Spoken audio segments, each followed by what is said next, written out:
अगर आपको आपके घुटनों के अंदर दर्दें रहती हैं, बहुत सारी ऐसी वर्जिशें हैं, बहुत सारी ऐसी ग़िज़ाएँ हैं जो कि आप खा सकते हैं, लेकिन हम लोगों को पता नहीं होता और हम दवाइयों की तरफ, टीकों की तरफ, इंजेक्शंस की तरफ बार-बार चले जाते हैं, जिसकी वजह से हमारी दर्द वक़्ती तौर पे तो कम हो जाती है, लेकिन परमानेंटली मुकम्मल तौर पे वो ठीक नहीं होती।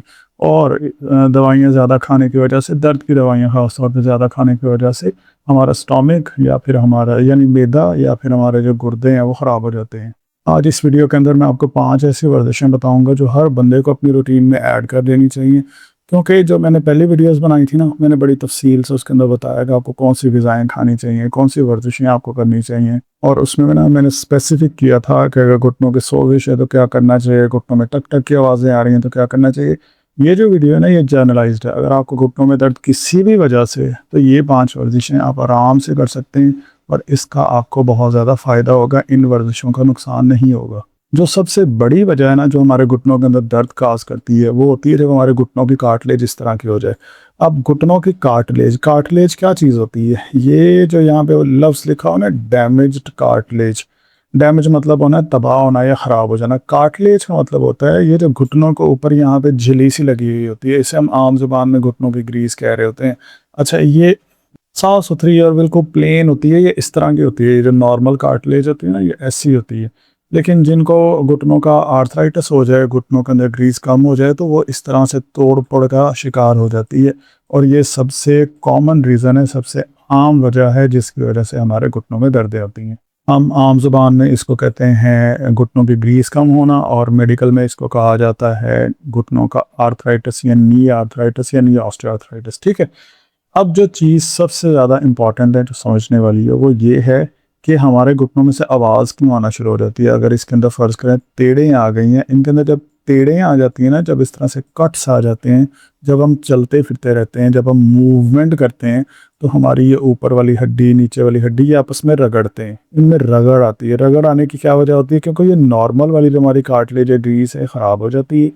इसके ख़राब होने की वजह से जब हड्डियाँ आपस में रगड़ती हैं, रगड़ खाती हैं, फ्रिक्शन होती है, इनके रगड़ खाने की वजह से ना हमारी हड्डी कुछ इस तरह की हो जाती है। ये जो यहाँ पे आपको एक हड्डी के ऊपर उभार सा नज़र आ रहा है, यहाँ पे उभार नज़र आ रहा है, ये आपको उभार नज़र आ रहे हैं, ये वाले उभार नज़र आ रहे हैं। अच्छा, अब ये जो उभार से नज़र आ रहे हैं ना, ये हड्डी के रगड़ खाने की वजह से, चोट लगने की वजह से बन गए हैं। इसे हम मेडिकल में कहते हैं ऑस्टियोफाइट्स, इंग्लिश में कहते हैं बोनी स्पर्स, और हम आम ज़ुबान में उर्दू में इसे कह सकते हैं कि हड्डी के ऊपर नोकदार पॉइंट्स बन जाते हैं। अब ये वाले जो नोकदार पॉइंट्स होते हैं ना, कि जब भी जैसे-जैसे हमारी उम्र ज़्यादा होती जाती है, जैसे-जैसे हम कोई मूवमेंट्स करते हैं, यही नोकदार उभार, ये जो नोकदार पॉइंट्स हैं, ये आपस में लगते हैं, टच होते हैं, रगड़ते हैं, तो इनकी वजह से हमारे जोड़ों के अंदर हमें आवाज़ें आना शुरू हो जाती हैं। सो इसकी वजह से हमें घुटनों के अंदर दर्दें भी होती हैं। ठीक है? एक तो ये वजह होती है। दूसरी जो सबसे कॉमन रीज़न है ना, वो होती है कि हमारा घुटना तो माशाल्लाह से बिल्कुल ठीक है। ठीक है? घुटना बिल्कुल ठीक है। लेकिन प्रॉब्लम ये आ जाती है कि अभी इसको गौर से देख लीजिएगा, फिर मैं आपको वो वर्जिशें बताऊँगा, फिर आपको समझ आएगी कि ये मसला हो या चाहे ये मसला हो या इसके अलावा कोई भी मसला हो, आपके घुटनों के अंदर ये जो मैं 5 वर्जिशें बताऊँगा, 2 ग़िज़ाएँ बताऊँगा, तो वो आपको बहुत ज़्यादा फ़ायदा देंगी। अच्छा, अब पहली जो वजह होगी कि हमारी ये जो ग्रीस है ना, ये कम होने की वजह से। दूसरी वजह जो, अच्छा मैं एक बात बताऊँ आपको, जो मेडिकली रिसर्च पब्लिकेशंस है ना, वो शो करती हैं कि घुटनों में सबसे ज़्यादा दर्द होने की वजह घुटनों का कार्टिलेज है, घुटनों की ग्रीस है या घुटनों की आर्थराइटिस है। जो मुझे लगता है ना, जो मेरे क्लिनिक के ऊपर, इतने हम लोग 8-9 साल से यहाँ पे क्लिनिक कर रहे हैं मुल्तान में, तो अगर जो मैंने जो चीज़ ऑब्ज़र्व की है, वो मैंने ये ऑब्ज़र्व की है कि अक्सर लोगों के घुटने ठीक होते हैं, लेकिन उन्हें ये लगता है कि उनके घुटनों के बीच की कार्टिलेज ख़राब हो गई है। लेकिन जब मैं उनको असेस करता हूँ, उन्हें चेक करता हूँ, मुझे पता चलता है कि उनके घुटनों के ऊपर, पीछे, नीचे जो पट्टे लगे होते हैं ना, यानी कि पीछे की तरफ, यहाँ नीचे की तरफ जो लगा होता है, पिंडली वाला जो पट्टा हम कहते हैं आप ज़ुबान में, या हमारे थाई वाले जो पट्टे हैं, या उसकी बैक साइड के पट्टे हैं, ये इतने कमज़ोर हो जाते हैं। यानी कि पट्टों की कमज़ोरी की वजह से वज़न होता है ज़्यादा, जिस्म का वज़न ज़्यादा होता है, पट्टे कमज़ोर होते हैं, सारे का सारा प्रेशर पड़ जाता है हमारे कार्टिलेज के ऊपर, ग्रीस के ऊपर, तो हमारे घुटनों के अंदर दर्दें शुरू हो जाती हैं। यानी कि मसला यहाँ नहीं होता, मसला पट्टों के अंदर होता है। मेरी बात समझ आ रही? सो घुटनों में दर्द होने की ना 2 बड़ी वजूहात हैं। जो रिसर्च कहती है ना, वो ये है कि आर्थराइटिस सबसे ज़्यादा होता है। जो मुझे क्लिनिकली जो मैंने ऑब्जर्व किया वो है पट्ठों की कमज़ोरी। तो अगर आपको चाहे पट्ठों की कमज़ोरी की वजह से घुटनों में दर्द है, या फिर आपको कार्टिलेज के डैमेज होने की वजह से, ग्रीस के डैमेज होने की वजह से दर्द होता है, तो 5 ऐसी वर्जिशें जो कि आपको लाजमी अपनी रूटीन में ऐड करनी चाहिए। इतनी सारी ऐसी वर्जिशें हैं, इतनी सारी ऐसी ग़िज़ाएँ, इतनी सारी ऐसी दवाएँ हैं, इतने सारे ऐसे टीके, इंजेक्शन है, पता नहीं क्या कुछ है, लेकिन वो हर बंदे के लिए डिफरेंट होते हैं।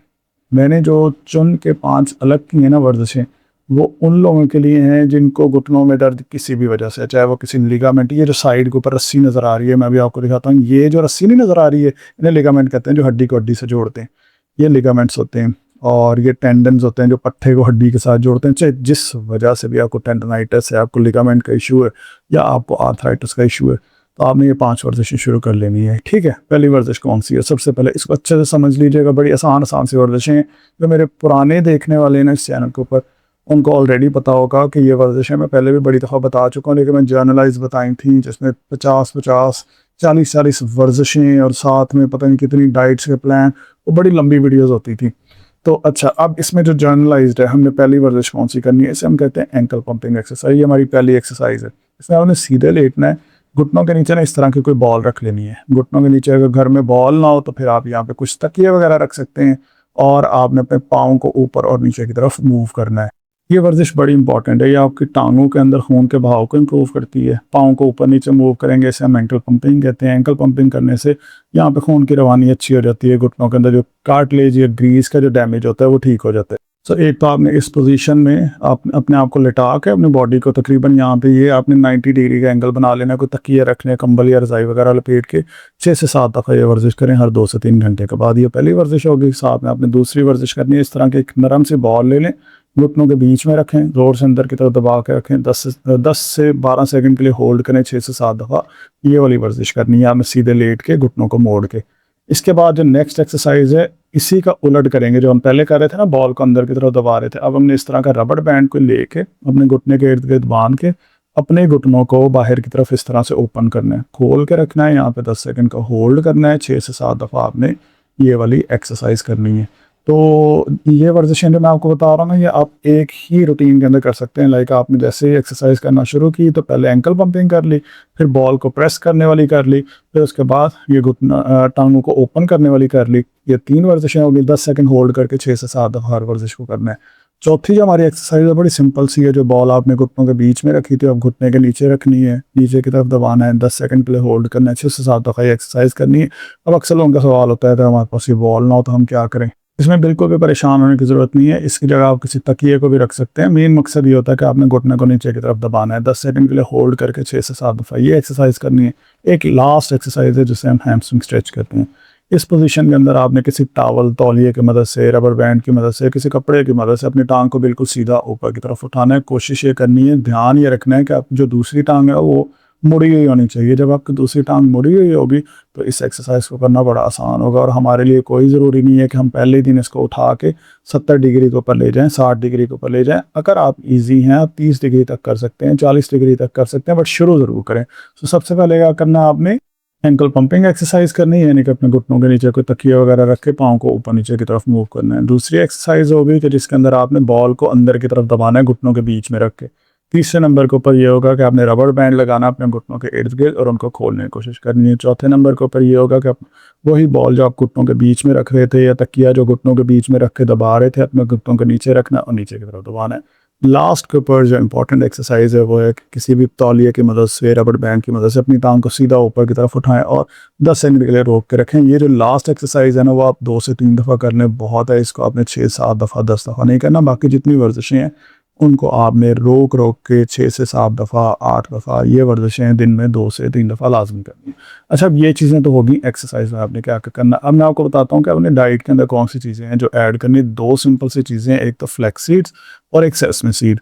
फ्लैक्स सीड्स जिसे हम आम जुबान में अलसी का बीज कहते हैं, ये आपके जो घुटनों के अंदर जो इन्फ्लेमेशन होती है इसको कम करने में हेल्पफुल होता है। अब इसको इस्तेमाल करने का तरीका बड़ा आसान है। हमने फ्लैक्स सीड्स को लेना है, आपने इनको ड्राई रोस्ट कर लेना है, और इसके बाद जब भून लेंगे तो ये थोड़ा सा खुश्क हो जाएगा, इसके अंदर का पानी खुश्क हो जाएगा। फिर इसको आपने ग्राइंड कर लेना है, पाउडर बन जाएगा। पाउडर बना के अगले दिन जब सो के उठें आधा चम्मच उसमें से लें और दही में डाल के वो दही को खा लें। सैलड बनाओ, सैलड के ऊपर छिड़क लें, सैलड को खा लें।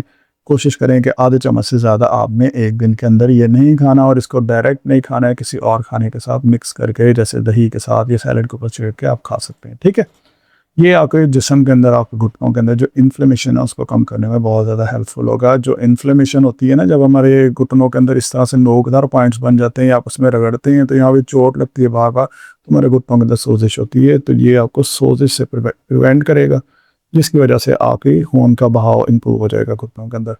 इसके बाद है सेसमे सीड। सेसमे सीड आम जुबान में इसको कहते हैं सफ़ेद तिल।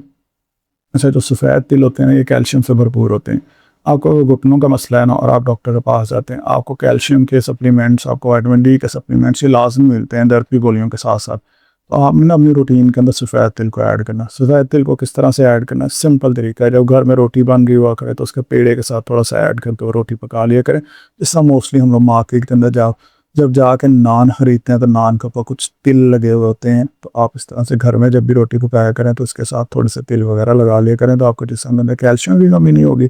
और जब आप फ्लैक्स सीड्स को अलसी के बीच में इंक्लूड करेंगे तो आपकी बॉडी के अंदर इन्फ्लेमेशन नहीं होगी।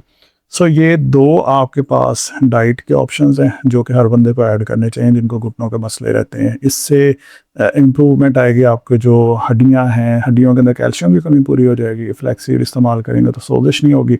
वर्जिशें करेंगे तो इंशाल्लाह से ये वाले पट्टे जो बनना शुरू हो जाएंगे, तो इससे आपको बहुत ज़्यादा फ़ायदा होगा। आपके घुटनों के ऊपर जो जोड़ के ऊपर जो ग्रीस के ऊपर प्रेशर आता है ये आना कम हो जाएगा, तो आपको घुटनों के अंदर आपको बहुत से दर्द के अंदर कमी नज़र आएगी। इसके अलावा कोशिश करें कि खाम में बहुत ज़्यादा दवाइयाँ लेने के बजाय अपने नियर बाई फिजियोथेरेपी सेंटर पर विज़िट करें, वहाँ पर अपनी थेरेपी करवाएँ, क्योंकि फिजियोथेरेपी की मदद से आप अपने घुटनों को काफ़ी हद तक इम्प्रूव कर सकते हैं। अक्सर लोग मुझे बता रहे हैं कि मैंने बड़ा अर्सा थेरेपी कराई, मुझे कोई फ़र्क नहीं पड़ा।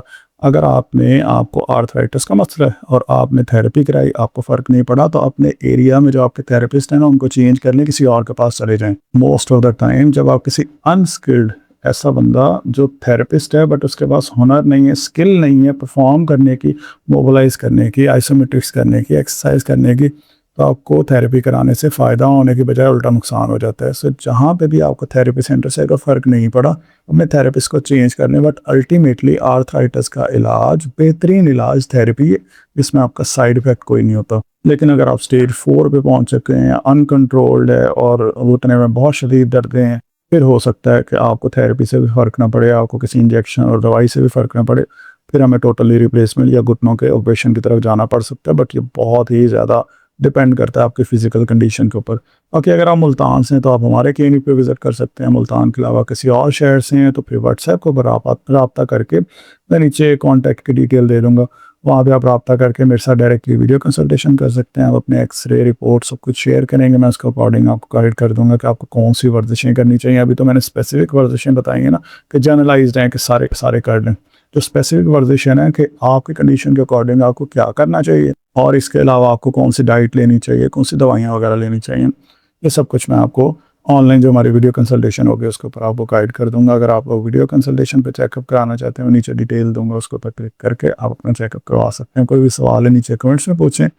चैनल पर नए हैं, इस चैनल को सब्सक्राइब कर लें। Thank you so much for this video.